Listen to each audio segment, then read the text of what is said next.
r/TrueOffMyChest boyfriend gave me ultimatum to destroy my phone, so I exposed his secret identity. r/TrueOffMyChest boyfriend gave me ultimatum to destroy my phone, so I exposed his secret identity. I'm sitting here staring at my phone, hands literally shaking, because 20 minutes ago my boyfriend of 2 years just gave me the most insane ultimatum I've ever heard. He wants me to destroy it. Not just delete apps or change my number, he wants me to physically smash my phone with a hammer to prove my commitment to our relationship. I wish I was making this up. It started this morning when I got a text from my sister asking why I've been ignoring her calls. I wasn't ignoring her, I genuinely didn't know she'd been calling. When I showed Marcus the message, his face went dark in that way that makes my stomach drop. Why is she even texting you? He asked, snatching my phone before I could respond. We talked about this. Your family doesn't understand what we have. They're trying to poison you against me. I've heard variations of this speech so many times I could recite it. My friends don't get it. My family is jealous. My coworkers are bad influences. According to Marcus, literally everyone in my life except him is actively working to sabotage our happiness. I wasn't even responding to her, I said, trying to keep my voice calm. I just wanted to show you I'm not hiding anything. That's when he exploded. Started pacing around our apartment, running his hands through his hair, talking about how he can't do this anymore and how he needs to know I'm all in with him. He said my phone represents everything that's wrong with our relationship, all the outside influences trying to tear us apart. If you really love me, he said, grabbing a hammer from our toolbox, you'll destroy it right now. No backups, no transferring data, nothing. Just smash it and show me that I'm more important than staying connected to people who don't want us to be happy. I laughed because I thought he was joking. He wasn't joking. He set the hammer on the coffee table between us and sat down, arms crossed, waiting. Like this was some kind of romantic gesture instead of the most unhinged thing I've ever heard. Marcus, I need my phone for work. For emergencies. For literally everything normal people need phones for. I'll handle emergencies. You can use my phone for work stuff. You don't need your own anymore, we're building a life together. Just us. The way he said just us made something click in my brain. When did my world get so small? When did I stop talking to my friends daily and start checking in maybe once a week? When did family dinners become arguments about whether Marcus felt welcome enough? When did I start asking his permission before making plans? I looked around our apartment, really looked, and realized I couldn't remember the last time anyone other than Marcus had been here. He always had reasons why we should meet people elsewhere, why hosting was too stressful, why our home should be our sacred space. I need to think about this, I told him. There's nothing to think about. Either you trust me and destroy the phone, or you don't and we're done. Those are your options. He left for work, convenient timing, and told me I have until he gets home at 6 to decide. It's 3 p.m. now. I have 3 hours to choose between my phone and my relationship. Except I think I'm finally seeing what everyone else has been trying to tell me. And I think I know what I need to do. But first, I need to figure out why Marcus is so desperate to cut me off from the outside world. Because something tells me this isn't just about jealousy or insecurity. Something tells me he's hiding something big. I started going through our shared laptop while Marcus was at work. I know his passwords because he insists on complete transparency in our relationship, which apparently only applies to me, not him. What I found made my blood run cold. Hidden in a folder buried deep in his documents, labeled innocuously as Work Files 2023, were screenshots. Hundreds of them. Screenshots of my text conversations, my social media activity, even my work emails. He's been systematically monitoring everything I do on my phone when I'm not looking. But that's not even the worst part. I found a document titled Progress Notes that reads like a psychological experiment. Entries dating back to when we first started getting serious. Asterisk day 45, successfully convinced her that girls' night with Amy was causing problems. She chose to stay home instead. Asterisk. Asterisk day 78, she mentioned feeling guilty about missing her mom's birthday dinner. Good progress on family isolation. Asterisk. Asterisk day 156, tears when I pointed out how her work friends never ask about me. She's starting to see them as the problem, not me. Asterisk. Page after page of calculated manipulation. My entire relationship has been a carefully orchestrated campaign to make me doubt everyone except him. The scary part? It was working. I genuinely started believing that my loved ones didn't understand our relationship, that they were being unreasonable when they expressed concerns about Marcus. I screenshotted everything and emailed it to myself, then deleted the email from his laptop. My hands were shaking so badly I could barely type. Then I decided to dig deeper. I logged into his Facebook account, the one he told me he barely uses anymore because social media is toxic. Except he's been using it constantly, just not in any way I could see. He has me blocked on his own account.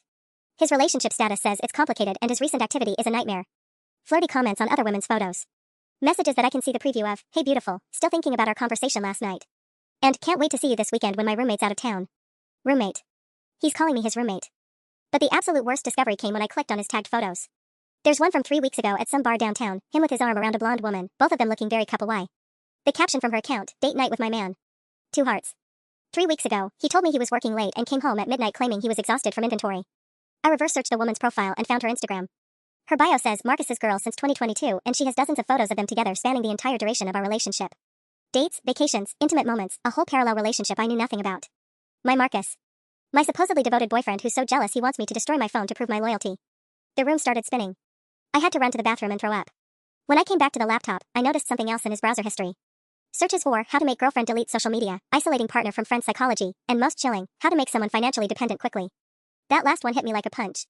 He's been pushing me to quit my job for months, saying he makes enough to support us both, that I deserve to relax and focus on us. I thought it was romantic. Now I realize it was just the next phase of his plan. My phone buzzed with a text from him. Hope you're making the right choice. Remember, it's just us against the world, baby. See you at 6. Just us against the world. Except there is no us. There's just him, manipulating multiple women while making each of us believe we're the only one. Well, he's about to learn what just us against the world really means. But first, I need to find out exactly how many of us there are. I spent the next hour falling down the most disturbing rabbit hole of my life.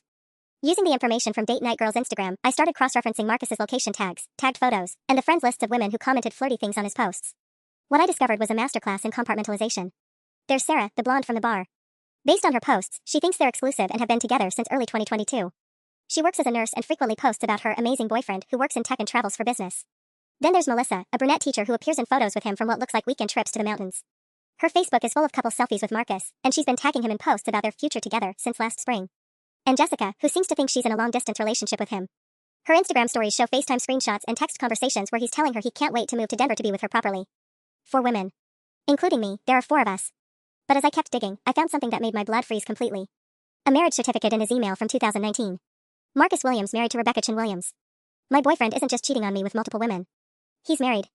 And based on the family photos I found buried in his cloud storage, Rebecca isn't just his wife, she's the mother of his 2 young children. The photos were devastating. Marcus pushing a little girl on a swing set last month. Him holding a baby who couldn't be more than 6 months old. Family barbecues and birthday parties and bedtime stories. A whole entire life I never knew existed. According to the metadata on the photos, he was at little Emma's 3rd birthday party the same weekend he told me he was at a work conference in Phoenix. He was teaching his son to ride a bike the day he claimed he had food poisoning and couldn't see me. I found Rebecca's social media accounts. She's a pediatric nurse who posts constantly about her amazing husband and father to their children. Recent posts show her talking about how hard it is when Marcus has to travel so much for work, but how lucky she feels to have found her soulmate. She has no idea. None of us do. My phone buzzed with another text from Marcus, thinking about you, babe. Can't wait to start our new chapter together.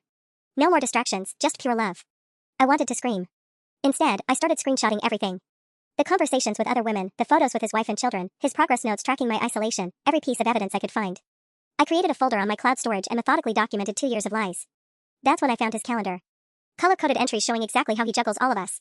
Blue for Rebecca and the kids, family dinner, Emma's soccer practice, date night with wife. Red for Sarah, dinner with S, weekend getaway. Green for Melissa, mountain trip with M, meet M's parents.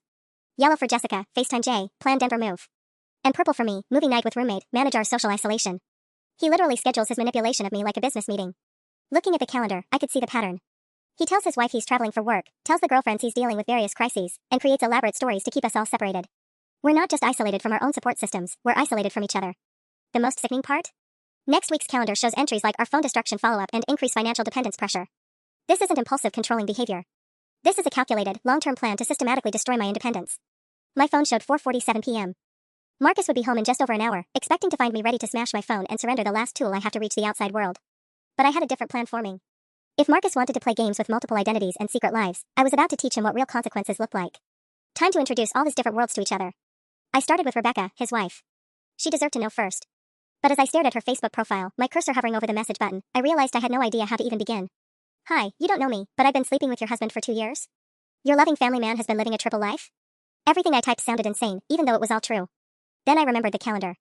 Marcus had a family dinner with wife scheduled for tonight at 7 p.m., just 1 hour after he expected to be home celebrating my phone's destruction. He was planning to go straight from manipulating me into total isolation to having dinner with his children. The audacity was breathtaking. I decided to wait on contacting Rebecca directly. If I was going to blow up his entire world, I needed to be smart about it. One wrong move and he could spin this as some crazy ex-girlfriend trying to ruin his life. Instead, I started building my case like a prosecutor. I created fake social media accounts and began documenting everything publicly. Screenshots of his dating profiles where he claimed to be single. Photos of him with different women on the same weekends. His progress notes about isolating me. The marriage certificate next to photos of him telling other women he'd never been married. But as I worked, something kept nagging at me. This level of manipulation, this systematic approach, it felt too practiced, too refined. Like he'd done this before. I started searching for his previous addresses, old social media accounts, anything that might show a pattern. What I found made me sick all over again.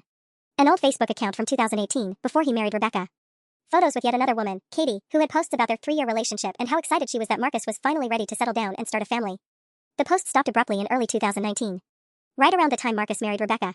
I found Katie's LinkedIn profile and saw she'd moved across the country in 2019 for a fresh start. Her Twitter account had a few cryptic posts from that time about toxic people and learning to trust your instincts. There were others too.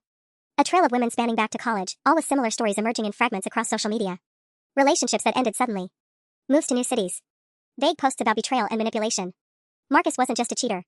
He was a serial predator who'd been perfecting his system for years. I wasn't his first victim, I was just his latest project. My phone buzzed, leaving work early, baby. So excited to start our new journey together. Hope you're ready. Red heart. It was 5:23 p.m. He'd be here in 20 minutes, and I still hadn't decided exactly how to play this. That's when I noticed something that changed everything. A notification popped up on his laptop. He was still logged into his messaging apps. A new text from Sarah, the nurse, can't wait for tonight. I made reservations at that Italian place you love for 8 p.m. Wear the blue shirt I bought you. 2 hearts. My blood ran cold. According to his calendar, he was supposed to have dinner with his wife at 7. Now Sarah thought they had plans at 8. And he'd told me he'd be home all evening to celebrate our new beginning. He was planning to juggle all 3 of us in one night. Destroy my phone at 6, rush to family dinner with Rebecca at 7, then meet Sarah for a romantic date at 8. The sheer logistics were insane, but looking at his calendar history, this wasn't unusual. He regularly scheduled overlapping commitments and relied on his ability to create believable emergencies and excuses to bounce between his different lives. Except tonight was going to be different. Tonight, all his careful planning was about to collide spectacularly. I heard his key in the lock downstairs. Time to put my plan into action. I heard Marcus's footsteps on the stairs, that familiar rhythm I used to find comforting. Now it made my skin crawl. I quickly closed the laptop and grabbed my phone, making sure all my evidence was safely uploaded to the cloud. Babe? You here? His voice carried that fake cheerful tone he used when he was about to manipulate me into something. In the living room, I called back, surprised by how steady my voice sounded. He walked in with flowers, cheap grocery store roses that looked like an afterthought. The hammer was still sitting on the coffee table where he'd left it this morning, like some twisted centerpiece. So, he said, setting the flowers down and rubbing his hands together, have you made your decision? I looked at him, really looked at him, and wondered how I'd never noticed how calculating his eyes were. Even his smile felt rehearsed. I've been thinking about it all day, I said carefully. This is really important to you, isn't it? It's important to us, he corrected, moving closer. This is about our future. About proving that what we have is stronger than all the noise from the outside world. The outside world. Like my sister checking on me was some kind of attack on our relationship. Before I decide, I said, I need to understand something. Why is it so important that I cut everyone off? What are you afraid they're going to tell me? His expression flickered, just for a second, but I caught it. Annoyance, maybe even panic, before the concerned boyfriend mask slipped back into place. I'm not afraid of anything, baby. I'm trying to protect you. Your family, your friends, they don't see how happy we are. They keep filling your head with doubts. What doubts? You know what doubts. They think I'm controlling. They think you've changed. They don't understand that when you really love someone, you want to build a life that's just about the two of you. Just about the two of you. I thought about Sarah getting ready for their 8 p.m. dinner date. About Rebecca preparing for family dinner with her husband. About his children who thought Daddy was coming home. Can I ask you something? I said, picking up my phone. And I want you to be completely honest with me. He tensed slightly, his eyes flicking to the hammer. Of course. If I destroy this phone, if I cut everyone off, what happens next? What does our future look like? It looks like us being happy, he said, but there was impatience creeping into his voice now. It looks like you finally trusting me completely. It looks like you quitting that job that stresses you out and letting me take care of everything. There it was. The financial dependence he'd been researching. The final trap. And we'll spend every evening together? Every weekend? Yes, he said firmly. No more girls' nights, no more family obligations that come before us, no more work friends who don't even know me. Just us.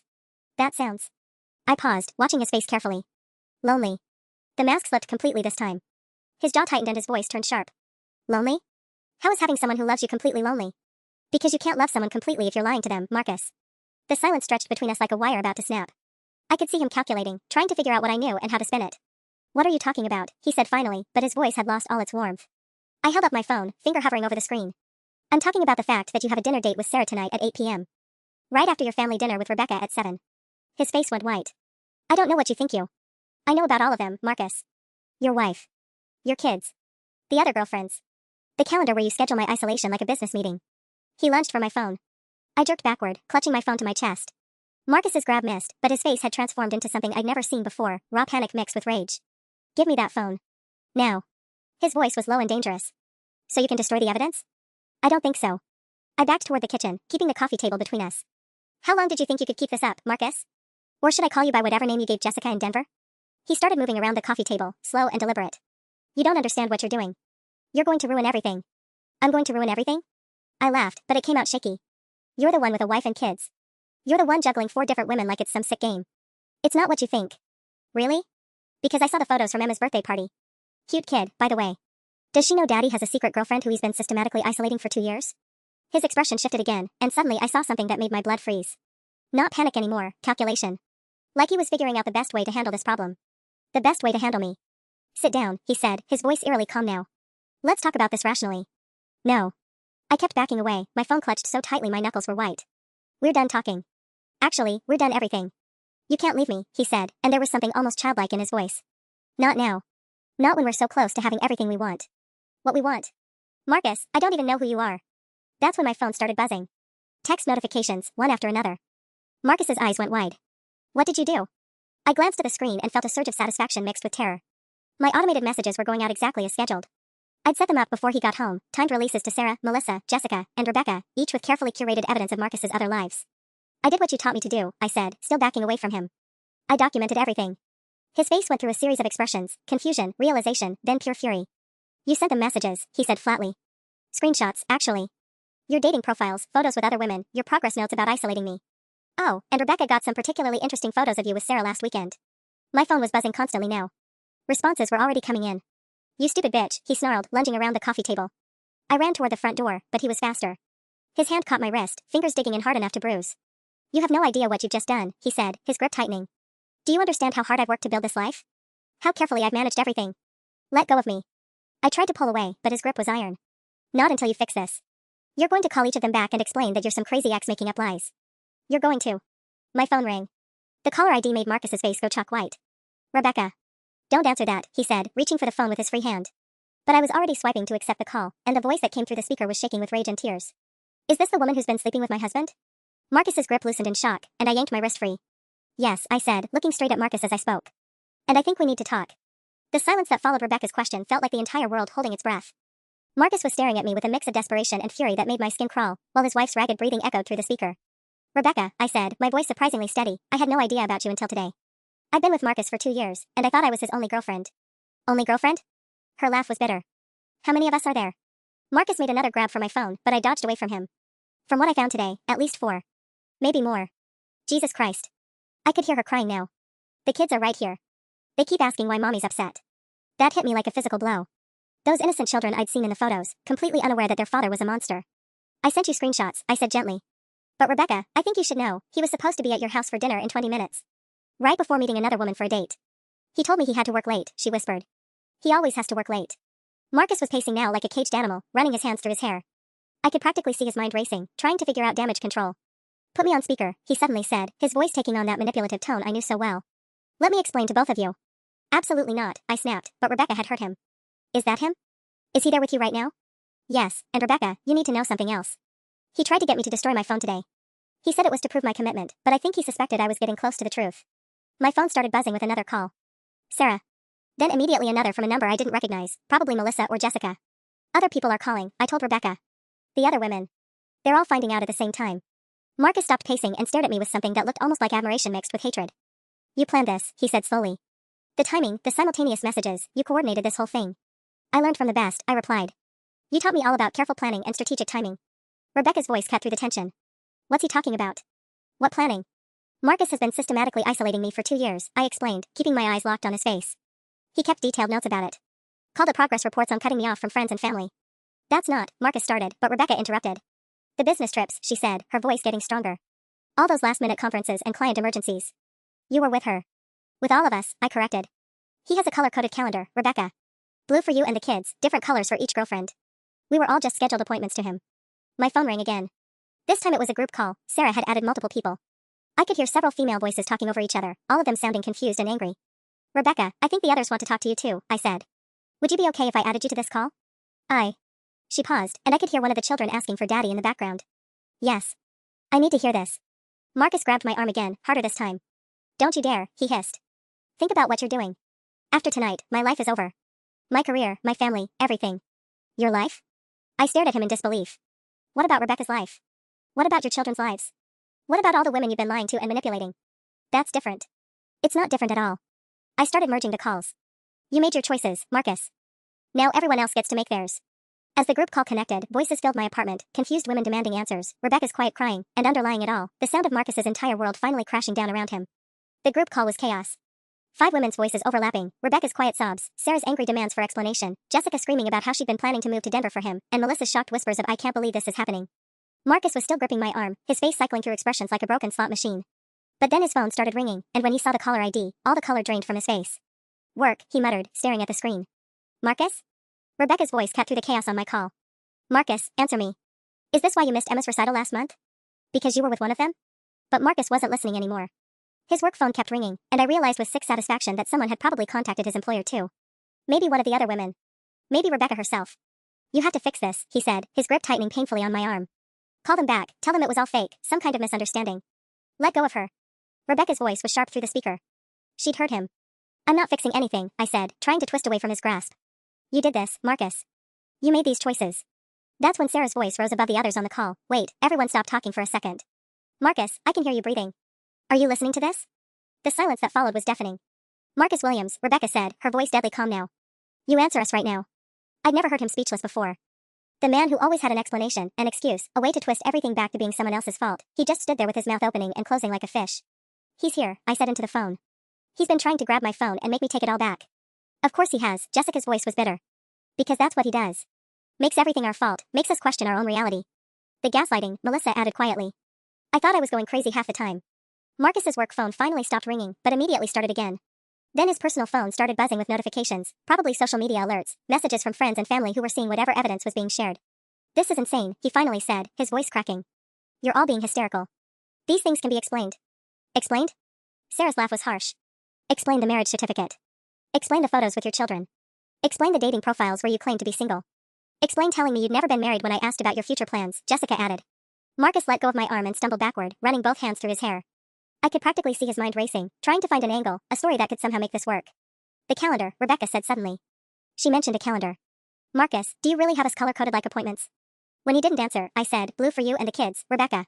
Red for Sarah, green for Melissa, yellow for Jessica. And purple for me, labeled as roommate and manage our social isolation. The silence stretched until Rebecca spoke again, her voice hollow, 23 years old when we met. I thought he was so mature, so together. I thought I was the luckiest woman alive. I'm 24 now, I said quietly. Same age you were.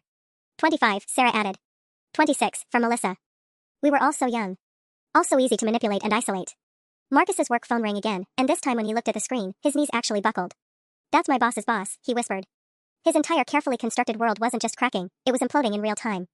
Marcus's work phone went to voicemail, and I watched him close his eyes like he could make this all disappear. But his personal phone immediately lit up with a text from someone named Dave. The preview showed, dude, what the hell is going on? HR is asking questions. Your coworkers are finding out, I observed, and his eyes snapped open with something close to panic. This is illegal, he said suddenly, grabbing onto that thought like a lifeline. Hacking my accounts, sharing private information, I could have you arrested. Could you? Rebecca's voice cut through the speaker, ice cold now. Because I'm pretty sure bigamy is also illegal. And fraud. And identity theft, since you've been using fake names on dating apps. The group call had gotten quieter as everyone absorbed the magnitude of what we were dealing with. These weren't just relationship problems, Marcus had potentially committed actual crimes. I never used fake names, Marcus protested weakly. Marcus Thompson on Tinder, Sarah said flatly. Marcus Chin on Bumble, you used Rebecca's last name for that one, didn't you? And let me guess, Marcus Rodriguez for the Denver dating scene? Each name hit him like a physical blow. I realized the other women had been doing their own investigating while we talked. Oh God, Jessica's voice was small. I introduced you to my parents as Marcus Rodriguez. They've been asking when they'll meet you again. My phone buzzed with a new notification, and when I glanced at it, my stomach dropped. A Facebook friend request from someone named Katie Morrison. The woman from Marcus's past, the one whose posts had stopped abruptly when he got married. Marcus, I said slowly, I think we're about to have another person join this conversation. His face went ashen. What do you mean? I accepted the friend request and immediately got a message. I saw the posts about Marcus Williams. Is this really happening? Are there others? How many women have you done this to? I asked, looking directly at him. And don't lie, Katie Morrison is asking to talk to us. The sound he made was somewhere between a whimper and a growl. He slumped onto the couch, head in his hands, and for a moment I almost felt sorry for him. Almost. Who's Katie?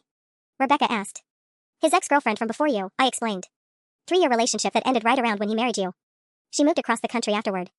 Marcus's work phone started ringing again, a different number this time. When he didn't move to answer it, I realized he'd completely shut down. The master manipulator had no plan for when all his lies collided at once. He's not talking, I told the group. I think he's in shock. Good, Sarah said fiercely. Let him sit there and think about what he's done to all of us. That's when I heard something that made my blood freeze, a key in the front door downstairs. But Marcus was sitting right in front of me. Are you expecting someone? I whispered. His head shot up, and the look of pure terror on his face told me everything I needed to know. Rebecca, he breathed. Heavy footsteps on the stairs. Rebecca hadn't just called to confront him, she'd gotten in her car and driven over here. With everything falling apart, she was coming to see his double life in person. Oh shit, I said into the phone. Rebecca, are you? At your front door, came her voice, both through the speaker and echoing up the stairwell. I need to see this apartment. I need to see where my husband has been living his other life. Marcus looked like he was about to pass out. The footsteps reached our floor, and then there was a sharp knock that sounded like judgment itself. The knock came again, harder this time, and I could hear Rebecca's voice through the door. I know you're both in there. Open this door right now. Marcus looked at me with pure desperation. Don't let her in. Please. The kids are in the car, they don't need to see this. The kids are here? My voice cracked. I moved toward the window and saw a minivan parked outside with 2 small faces pressed against the glass, looking up at our building. Jesus Christ, Marcus, Sarah's voice exploded through the phone speaker. You brought your children to this? I didn't bring them anywhere, he hissed. She brought them. Rebecca's voice carried through the door again. Marcus Williams, you have 30 seconds to open this door before I start explaining to our neighbors exactly what kind of man you are. The group call erupted in chaos again, Jessica demanding to know what was happening, Melissa asking if she should drive over too, Sarah saying she was already in her car. Meanwhile, Marcus's work phone was buzzing nonstop with calls and texts. This is insane, I muttered, moving toward the door. Rebecca, the kids are staying in the car, she called back. I told them mommy needs to talk to daddy about work stuff. Now open the goddamn door. I looked back at Marcus, who was now physically shaking. She's going to see everything, he whispered. The pictures of us, your clothes in the closet, the life we built. The life we built? I stared at him in disbelief. Marcus, none of this was real. I was just another color on your calendar. Through the phone, I could hear one of the other women, Jessica, I think, talking to someone else. Mom, I need you to pick me up. Something's happened with Marcus and I can't drive right now. The knock turned into pounding. 10 seconds, Marcus. Answer the door, Rebecca's voice came through both the speaker and the hallway. Let me see where you've been playing house while I've been raising our children alone. I reached for the deadbolt, but Marcus grabbed my wrist again. Wait. Just wait. Let me think for a second. Time's up. Rebecca's voice was calm now, which was somehow more terrifying than when she was yelling. Kids, mommy needs you to close your eyes and count to 100, okay? Don't look up at the windows. What is she doing? Marcus stood up, panic written across his face. That's when Rebecca's voice rose to a volume that could probably be heard 3 blocks away. My husband Marcus Williams lives in apartment 3B with his girlfriend while I've been home with our 2 children thinking he was working late. Oh my god, I breathed, rushing to unlock the door. The entire neighborhood was about to know his business. Marcus lunged to stop me, but I was already turning the handle. Rebecca stood in the hallway, still in her scrubs from work, her hair pulled back in a messy ponytail. She looked exhausted and furious and heartbroken all at once. So you're the roommate, she said, looking me up and down. I'm so sorry, I started, but she held up her hand. Don't apologize to me. You didn't know. Her eyes moved past me to Marcus, who was standing frozen by the couch. But he did.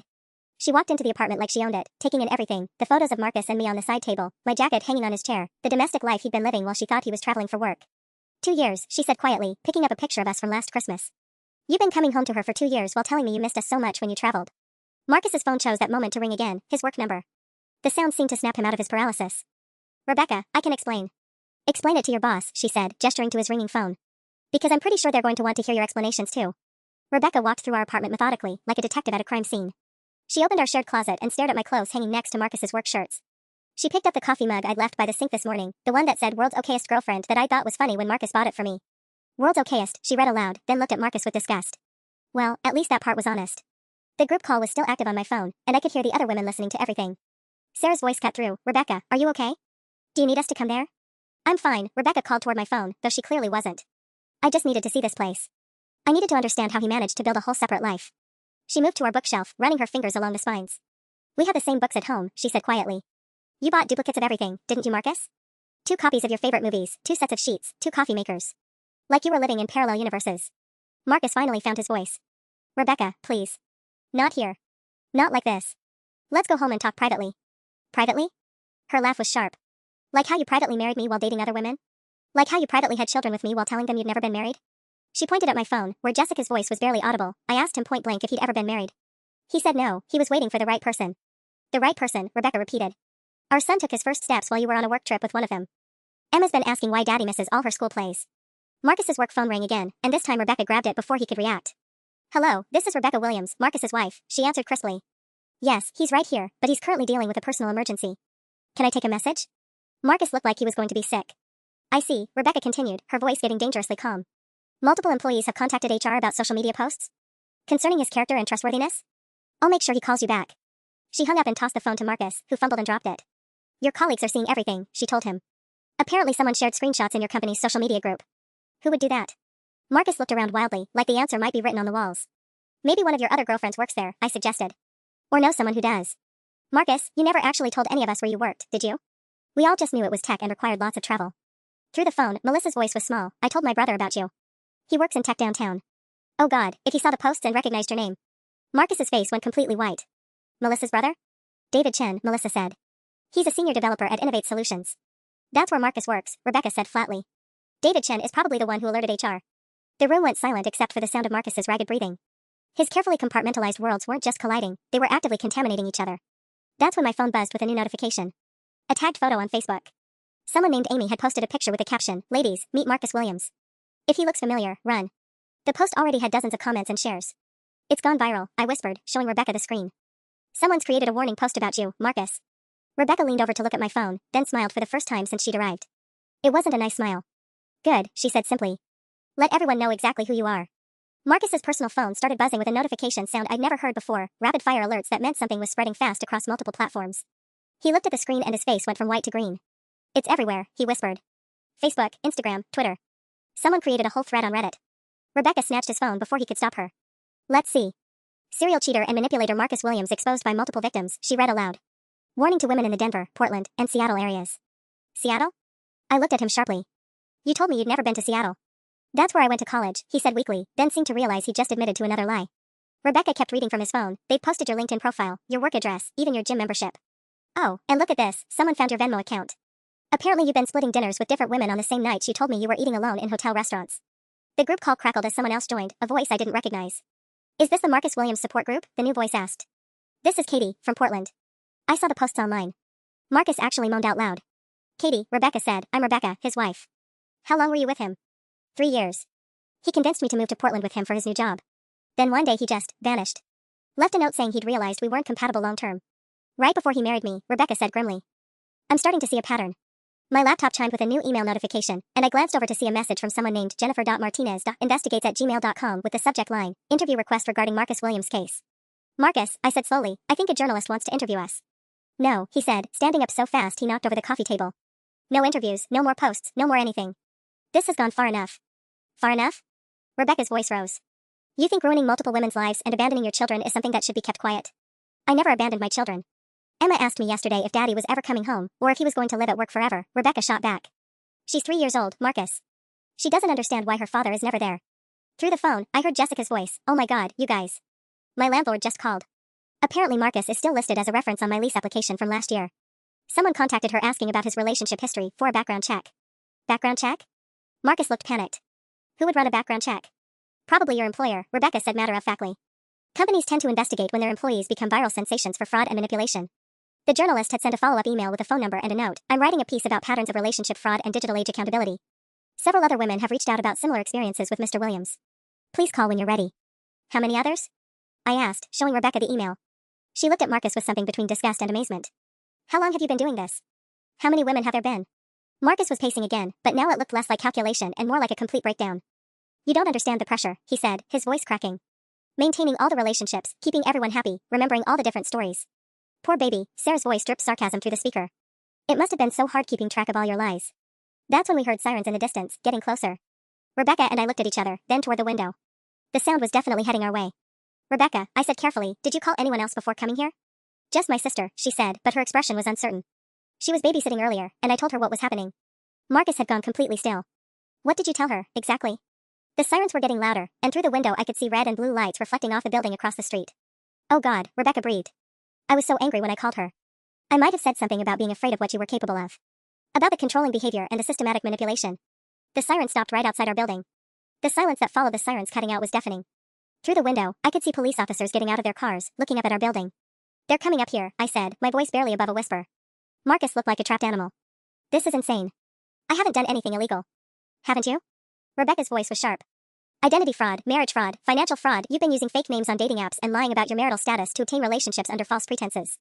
Heavy footsteps echoed in the stairwell, multiple sets this time.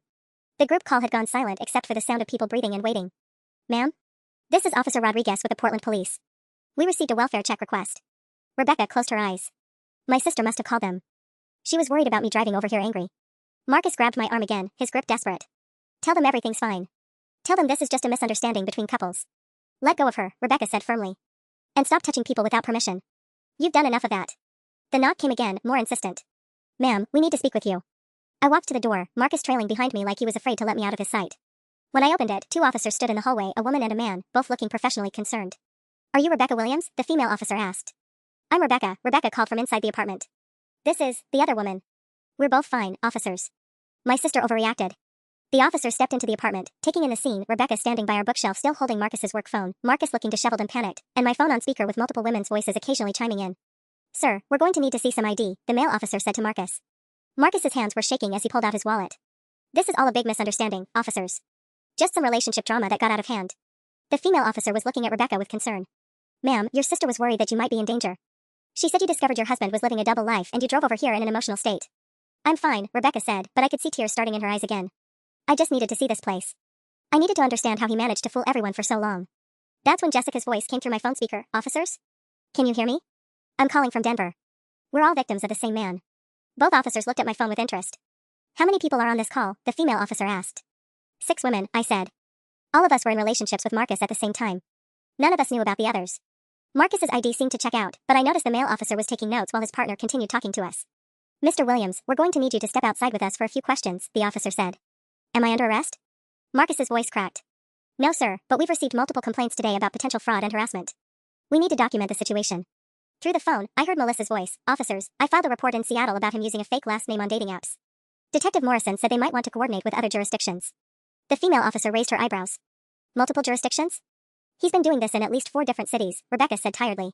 Portland, Seattle, Denver, and here. Probably more. Marcus looked like he might collapse. I want a lawyer. That's your right, sir, the male officer said. But right now we're just collecting information for the report. My laptop chimed again with another email notification. This time it was from tips@channel7news.com with the subject line Marcus Williams investigation.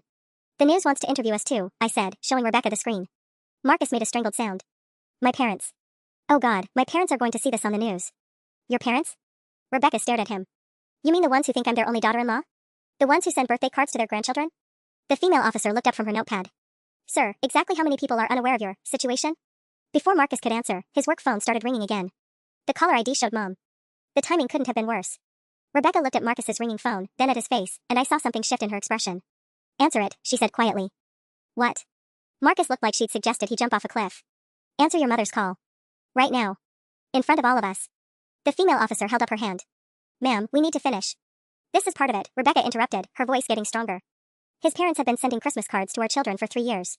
They think they have 2 grandchildren and 1 daughter-in-law. They need to know what their son really is. The phone kept ringing. Through my speaker, I could hear the other women holding their breath. I'm not answering that, Marcus said, but his voice was shaking. Then I will. Rebecca reached for the phone. No. Marcus lunged forward, but the male officer stepped between them. Sir, I need you to stay calm and keep your hands to yourself. The phone went to voicemail, but immediately started ringing again. Same caller ID. Mom wasn't giving up. She probably saw something online, I realized. Marcus, how tech-savvy is your mother? His face went gray. She's on Facebook constantly. She follows all the local news pages, crime watch groups. Through my phone, Sarah's voice was grim. It's everywhere now. I'm looking at Twitter and there are hundreds of retweets. Someone made a hashtag Marcus Williams exposed. The female officer glanced at her partner. This might be bigger than a simple welfare check. That's when my phone rang with an unknown number. I almost ignored it, but something made me answer. Hello? Is this one of Marcus Williams' girlfriends? The voice was older, female, and absolutely furious. This is Linda Williams. I'm his mother, and I want to know what the hell is happening to my family. The apartment went dead silent. Even the police officer stopped writing. Mrs. Williams, Rebecca said, stepping closer to my phone, this is Rebecca. Your daughter-in-law. Rebecca? What are you doing there? Marcus said you were at home with the children. I watched Marcus close his eyes like he was hoping the ground would swallow him whole.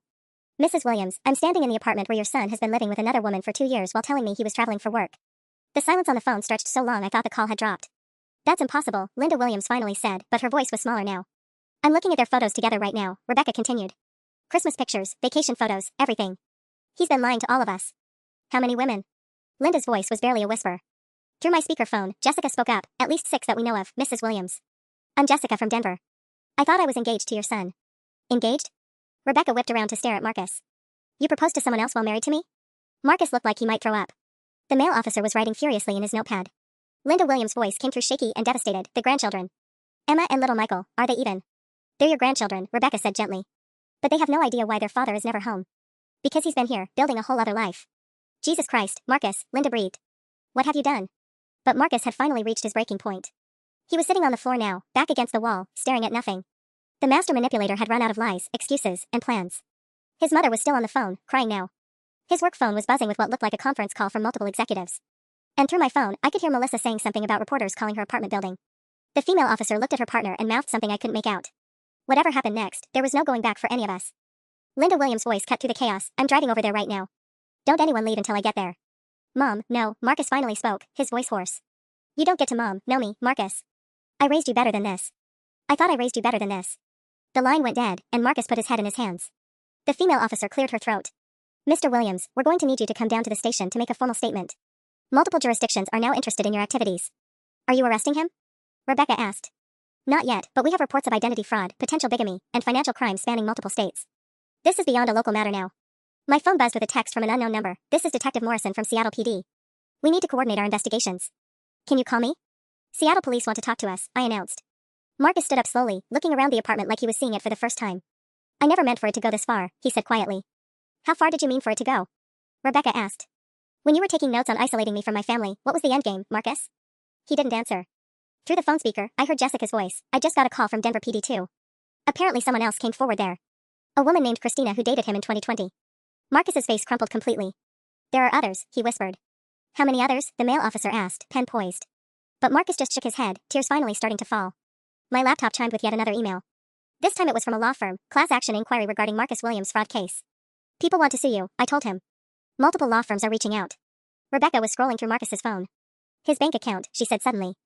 He's been using our joint credit cards to pay for dates with other women. Dinners, hotels, gifts. Oh my god, the engagement ring he bought Jessica?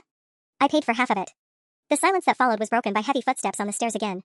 Whoever was coming up wasn't trying to be quiet about it. That'll be my mother, Marcus said dully. But when the door opened, it wasn't just Linda Williams. Behind her was an older man who looked like Marcus in 30 years, and a younger woman with a press badge hanging around her neck. I brought your father, Linda announced, surveying the room with disgusted efficiency. And this young lady approached us in the parking lot. She's a reporter. Ma'am, I'm Sarah Chen from Channel 7, the reporter said, holding up a small recorder. We're running a story tonight about online dating fraud. Would any of you be willing to go on camera? Marcus made a sound like a wounded animal. Rebecca looked around the room, at the police officers taking notes, at Marcus's parents seeing their son's double life, at the phone full of other victims, at the reporter ready to broadcast everything to the city. Yes, she said firmly. I'll go on camera. Everyone needs to know what he's capable of. One by one, the voices from my phone agreed. Sarah, Jessica, Melissa, even Katie from Portland. We'll all go on camera, I said, looking directly at Marcus. Every single one of us. Marcus's father spoke for the first time. Son, you need to make this right. How? Marcus looked up at him with desperate eyes. How do I make any of this right? You start, Rebecca said, adjusting Emma's hair clip that she'd been carrying in her pocket, by telling the truth. All of it. To everyone you've hurt. The reporter stepped forward with her camera operator who had appeared behind her. We're live in 5 minutes, she announced. And Marcus Williams' carefully constructed world of lies was about to become tomorrow morning's cautionary tale.